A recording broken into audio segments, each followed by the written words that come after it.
Bonjour tout le monde, c'est Elisabeth de Billy Concept Canin. La semaine dernière, on voulait connaître votre opinion sur la meilleure façon d'agir lorsqu'on voit son jeune chiot faire ses besoins à l'intérieur de la maison. Encore une fois cette semaine, j'ai décidé de vous donner mon opinion sur le sujet. Mais tout d'abord, il faut comprendre que le contrôle des sphincters, les petits muscles qui permettent de retenir les urines et les selles, n'est pas stable avant l'âge de 4 mois. Alors, il est tout à fait normal que votre jeune chiot ne puisse se retenir sur de très longues périodes.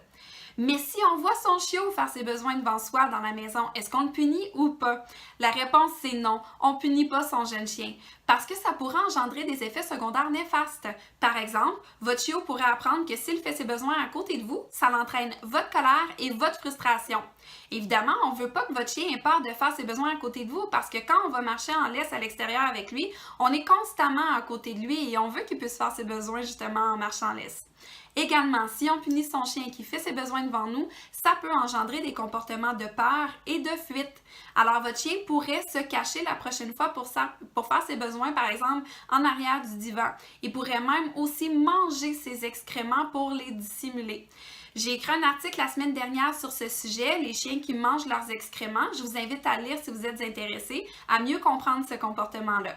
Également, certaines personnes pourraient vous dire de sortir immédiatement votre chiot à l'extérieur de la maison.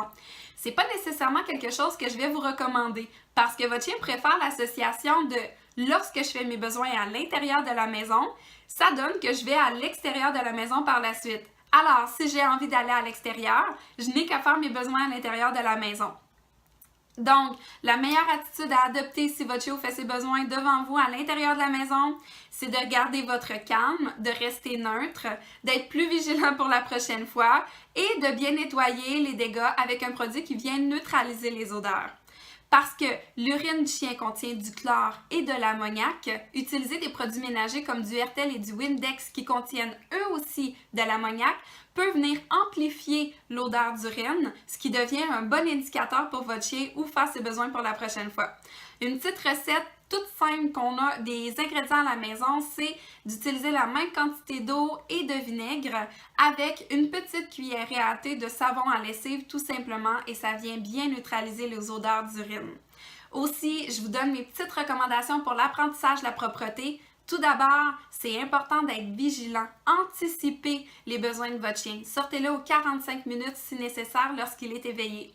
Également, en deuxième lieu, ce que je vous recommande, c'est de sortir à l'extérieur avec votre chiot pour le récompenser immédiatement lorsqu'il a terminé de faire ses besoins. Et pour finir, si votre chiot aime particulièrement être à l'extérieur, évitez de retourner à l'intérieur de la maison immédiatement lorsqu'il a terminé de faire ses besoins parce qu'encore une fois, il pourrait faire l'association de lorsque je fais mes besoins à l'extérieur de la maison, immédiatement je retourne à l'intérieur de la maison. Et comme j'aime bien être dehors, je vais tenter de me retenir le plus longtemps possible pour éviter de rentrer tout de suite à l'intérieur de la maison. Alors voilà, c'était la petite capsule sur la propreté. J'espère que vous avez apprécié. Si vous avez des commentaires ou des suggestions, n'hésitez pas à nous écrire, ça nous fait toujours plaisir de vous lire. Et on se voit la semaine prochaine pour une nouvelle capsule. À bientôt!